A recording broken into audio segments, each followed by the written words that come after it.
到时候万斯都得连夜去背出师表啊！臣本 Billy Hill 躬耕于 Ohio， 随着先帝创业未半，中道崩殂。可以说，如今美元是想走强也不行，想走弱也不行。大家好不好奇？自从我们开始了这一轮强硬反制之后，美国到底在忙活啥呢？一边忙活根本就没有任何保障的巴以停火，一边又掉头对俄罗斯开始了假模假式的新一轮的制裁，反而跟我们的调门呢倒是降了下来，表示要继续经贸谈判。评估美国啊，无论是对巴以、对俄乌，亦或是跟我们的博弈，都要抓住霸权最后的挣扎这条主线，才能看清它到底在怎么做。巴以停火又是搞了一群中东国家和北约国家开峰会，又是宣布停火，其实回头一看，只是为了帮助内塔尼亚胡稳定统治而已。拉个大旗扯虎皮，就是想让哈马斯把人质给放回来，然后内塔尼亚胡就可以在每次政权不稳的时候大打特打，进而使美国在中东的这个地缘蝎子有非常强效的威慑效果，维护住当前石油美元最重要的一个锚点。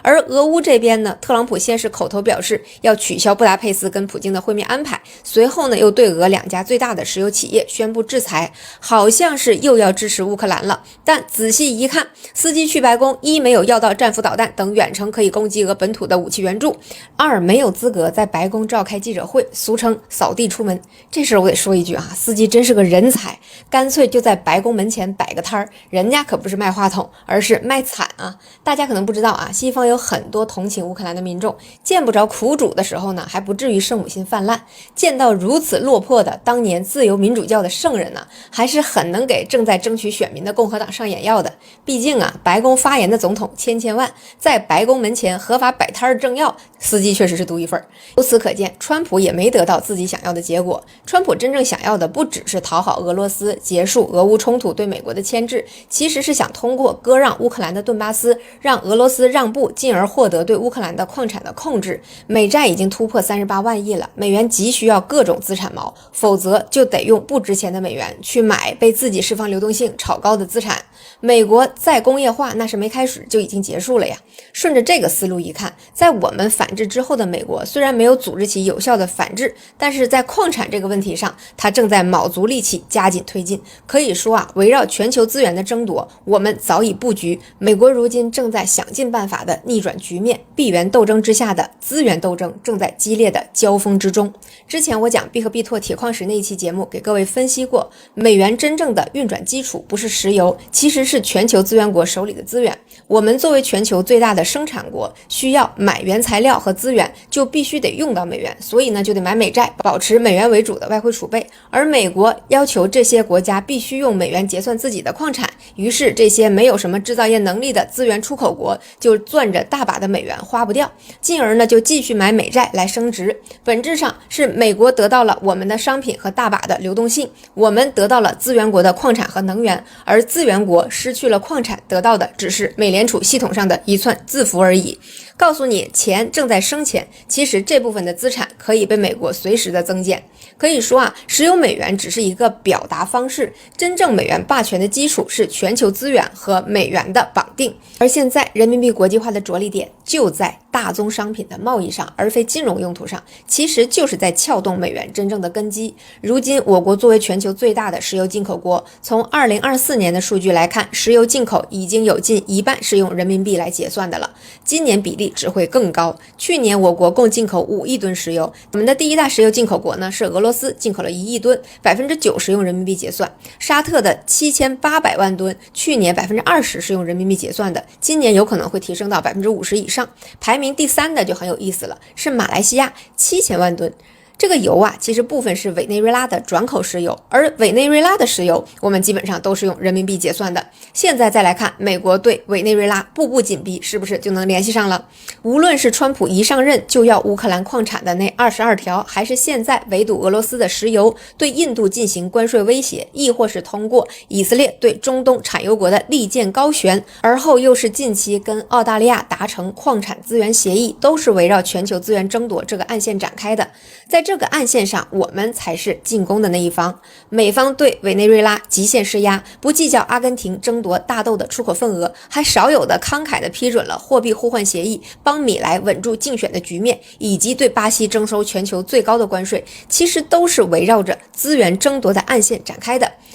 而面对我们对外布局了接近20年的全球化资源采购体系，其实美国现在也是两头堵的状态。一方面，美国为了维护美元霸权，就得强令各资源国必须用美元结算。以前美军这天兵天将一样的威慑力，只需要把军舰开过去就能实现目的了。现在航母上被也门胡塞武装打出来的窟窿都修不好，不拿出点真金白银给到资源国作为补偿，那些国家为什么要放弃跟自己的第一大贸易伙伴做生意的机会呢？而我们作为全球最大的生产国，跟资源型国家本就是天然的互惠互利的伙伴关系，巧妇为有米之炊，是最符合规律、长治久安、繁荣太平的组合。美国想要跟我们争夺资源国家的矿产和能源，既没有那个武力，也没有那个财力，所以就非常的着急。即便乖顺如澳大利亚可以派军机来南海表表忠心，也不肯对咱家加关税进行反制，就说明掉脑袋的买卖有人做，赔钱的买卖没人做，这是一条铁律呀。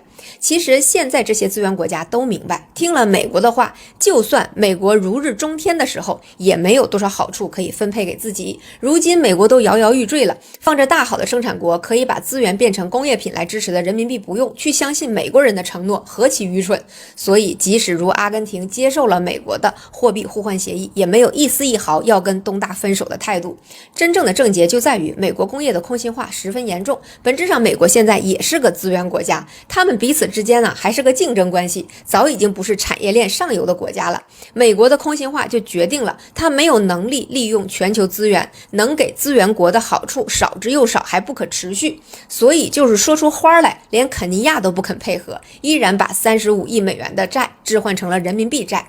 就是说我们借给他美元还债，他们还我们人民币，那人民币从哪里来呢？我们肯定不买长颈鹿啊，那就需要扩大贸易，买当地的矿产资源了嘛。可以说，由于我国制造业全品类体系的急速发展，真正关上的不是别的国家的工业大门，而是将其他工业国家获得海外更多优质资源的路径也给堵住了。这个堵不是西方那种垄断意义上的堵，而是平等交易带来的堵的这样的一个结果。我们既不抽血，也不印纸来换产品，咱家的货币既可以实打实的买到全品类的人类社会所需的工业品，又能够帮忙搞基建、修路、通电、给信号，还能够协助教技术，从 5G 到 AI， 想学的都教给你，你产出来的东西卖给我就可以了，既不用你移风易俗去信教，也不给你打疫苗搞结扎，伙伴关系就水到渠成了。而反观美国呢，美联储即将启动新一轮的超大规模的释放流动性的放水，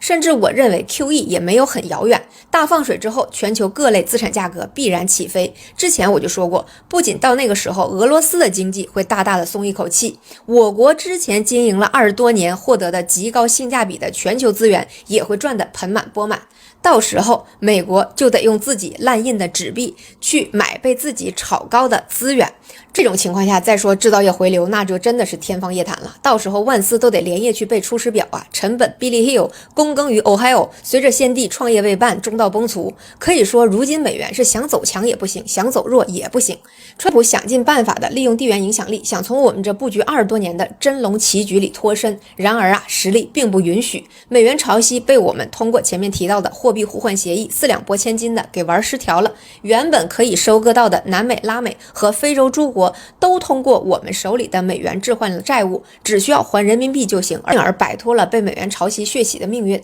后来美国又计划收割乌克兰和欧洲，结果收来的又养不活现在的美元霸权。美国现在在国际上忙活的是如何在我们这20年的布局里，在零敲碎打的搞点子资源，就算不能撑住美元，好歹也能为让大家相信制造业会回流美国做个样子。现在看川普一直在喊的制造业回流，不单纯是指美国还能继续造出东西来，让美国再次伟大，其实还包含极大的地缘利益的诉求在里面，就是得让资源国相信美国未来能成为一个生产国，能利用到这些国家的资源，持续的跟这些国家做生意，而不是抢他们的生意才可能。由于现在美国需要资源国的矿产是基于政治博弈的角度产生的需求，是被国家安全驱动的，而我们是真实的需求驱动的。美国这个驱动只能靠政府的预算来填满，而我们是要跟全世界做生意来驱动，这个贸易的体量、周期和发展前景都不在一个量级上。各个资源国就是看中了这一点，所以各国都不买川普的账嘛，川普才跟各个资源国不断的较量，如此费劲。不仅下不住委内瑞拉，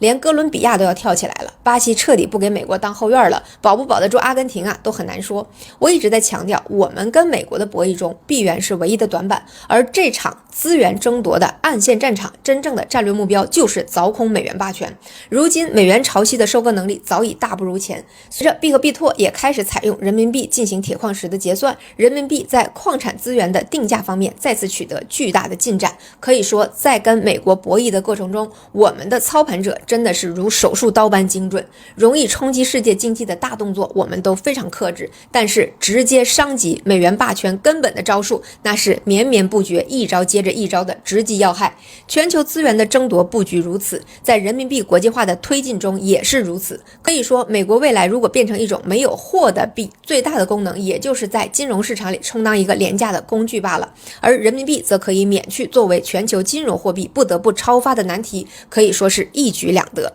不得不说啊，我国的治理智慧和制度优势确实是人类文明的顶尖水平。